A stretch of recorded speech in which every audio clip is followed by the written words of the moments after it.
Welcome back to First Take. The NFL heads overseas this weekend to Dublin, Ireland for the first time, where the Vikings will take on Aaron Rodgers and the Steelers. Rodgers tied for second in the NFL in passing touchdowns, and his head coach Mike Tomlin is pleased with how that bad man has been performing so far this season. Let's hear from him. Is he what you expected coming into this season? He certainly has been, and not only in terms of his play, but in terms of his relationship with the game, how he interacts with teammates, how he loves the preparation process.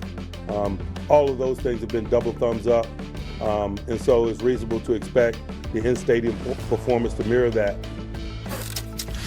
Mina, let's go to you first on this question. Across from Rodgers is Mr. Carson Wentz, who played well against the Cincinnati Bengals in Week 3. Which quarterback would you rather have in this matchup? Carson Wentz. Not tough. Oh my God. Some of it is, my Lord. a lot of it is competition. Just saying that. That's a big part of it. But Aaron Rodgers hasn't played well. I feel kind of crazy hearing folks say that the Steelers' passing offense looks fine. It's not fine. It's quite bad, in fact. It's all quick game. Am I wrong? It literally is. Did you expect? I guess. Did you expect it to look better? Yeah. Really? When he's pressured, he's 28th in QBR. Yeah. When he has to hold on the football for more than 2.5 seconds, he's also 28th. He has an average depth of target of 5 yards. That is dead last in the NFL. It's fine. They should have lost, by the way, to the Patriots, who fumbled that game away. This offense isn't good enough. Right. What are you seeing? What are people seeing in this offense? They can't run the ball. Rodgers doesn't push the ball downfield very often. He doesn't. If he has to hold on the ball for more than 2.5 seconds, it's dead. I kind of think we all expected that, though. Like the Steelers' offense is operating how I expected it. Like you're not disappointed watching the Steelers. You think this passing attack is fine? I think that's what it is. Fine. I think it's fine. Fine. Like this offense is exactly what I thought it would be.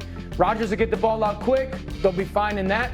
They can't protect. They can't run it. They can't throw it downfield. I'm way more disappointed than everything else. That is an extremely low bar that you just laid out. They can't push the ball downfield. They can't run. Like that's of course that's. With all due respect, although I get what you're saying about Rodgers, and I certainly am not enamored with what I'm seeing from my Steelers right now, we're talking about Carson Wentz. Yeah. Okay? This is his 6th game in 3 years. So what he went on the field against his dad. We came into the season wondering whether or not players on the defensive side of the ball for the Cincinnati Bengals should hide their names, shouldn't put their names on the back of the jerseys because they didn't want to be associated with their defense. That's how horrid the Bengals defense was perceived as being coming into this season. Now, I know they've been a little better than horrid since we've seen them over the first 3 games. Here's the bottom line. You're going up against the Bengals. You passed for 173 yards, a couple of touchdowns. I mean, you want a cookie? It's Carson Wentz that we're talking about here. We're going to really sit here with a straight face and say,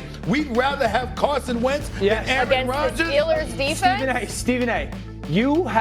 This is a tough 38 minutes for you, okay? Why? One, how is it? It's not even a conversation who you'd rather have this weekend. Oh. Because who you're with is the leading angle. One, against the Vikings defense. I understand that part, but I'm just talking about the players. We get that Brian Flores and that defense is something real. Well, that's the question. But I'm just talking about in terms of their abilities. Carson Wentz compared to Aaron Rodgers, what is there to write home about Carson Wentz about?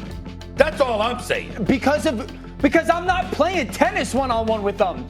The question is, what quarterback do I want this weekend? But then I could easily say, hey, okay, I'm going to take Carson Wentz because he's got to go against the Steelers defense, whereas Aaron Rodgers Yeah. against the Vikings. Quite literally. That's what's going to happen. That's what they're doing. Yeah, but that's exactly what they're doing. I was speaking about, I'm supposed to be enamored and awestruck over Carson Wentz. No. That's all I'm saying. That's where I was coming Honestly, from. though, to me, the question, Dan, goes back to the question last week.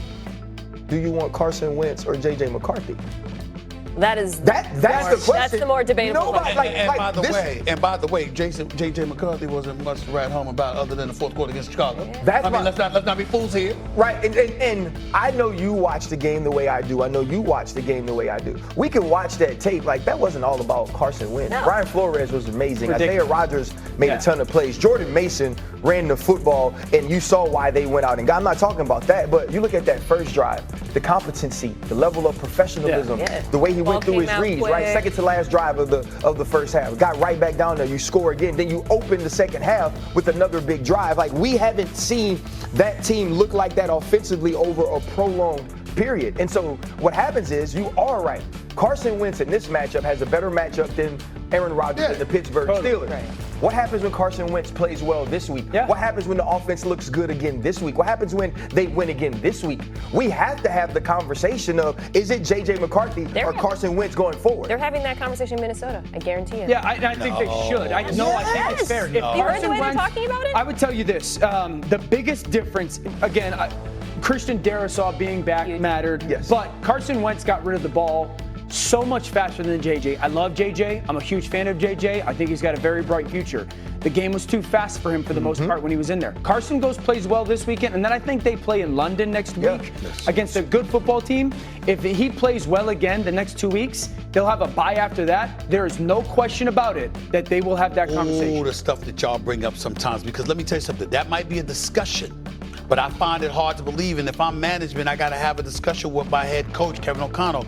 You let Sam Darnold walk out the door after throwing 35 touchdowns, 12 interceptions, and throwing for over 4,300 yards last year. You sat up there, you didn't want Aaron Rodgers in the offseason. You wasn't thinking about anybody else. Why? Because of a rookie that never threw an NFL pass yet. Now, all of a sudden, because Carson Wentz looked relatively decent, you're going to tell me that J.J. McCarthy is in danger of not regaining the starting nod? One, if you sign Sam Darnold, you don't have some of the pieces that you have because they rebuilt their offensive and defensive lines. So the money part of that was a part of that. They took him at 10 or 12, excuse me. And then the third thing is this. Daniel Jones took less money to go to Indy than Minnesota tried to retain Daniel Jones. So, I'm just telling you, I don't think it's, happening yet. But I surely think if he plays well the next 2 weeks. The reason that they're having that conversation, and we're on agreement they are, is because the best unit on the field in this game is the Vikings defense. No doubt. That is a Super Bowl defense, and you can't waste a Super Bowl defense with incompetent quarterback. Average quarterback play, they're an NFC Championship contender in Minnesota. If Carson gives them that, it's going to be hard to take them off the field. I don't think there's any argument there. I agree with that. Time to move on. Both the Chiefs and areas. Okay, let's play a game of what if. Hawk. Yes. What if Joe Flacco and the Browns lose big to the Lions this weekend? What happens then? I think it's par for the course. I don't see a relegation happening for Joe Flacco. I don't think anything he has or hasn't done or will or won't do will be a surprise to the Browns organization. I don't think they make a change at quarterback probably until week 6, 7.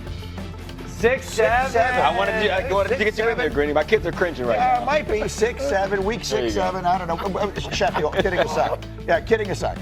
The rookies. Everyone wants to see them. People want to see them. People look at that defense and they say this is a championship caliber defense, and they don't have enough offense, and they're wondering, could Dylan Gabriel or Shedeur Sanders be the answer? Well, I know that 2 weeks ago I said that there was no sense of urgency within the Giants organization. They lost 2 games, and they made a quarterback change. I think it's similar here in Cleveland. There's no sense of urgency right now. Could they lose a couple of games and make a change? Sure. We see it happen all the time. I don't think today they're thinking like that in any way, shape, or form. Today, I understand that at some point we're going to get rookie quarterbacks in Cleveland. Got to. But it's not today. We'll see when it is. Taylor, I'm jumping to you and Micah Parsons. What if Micah Parsons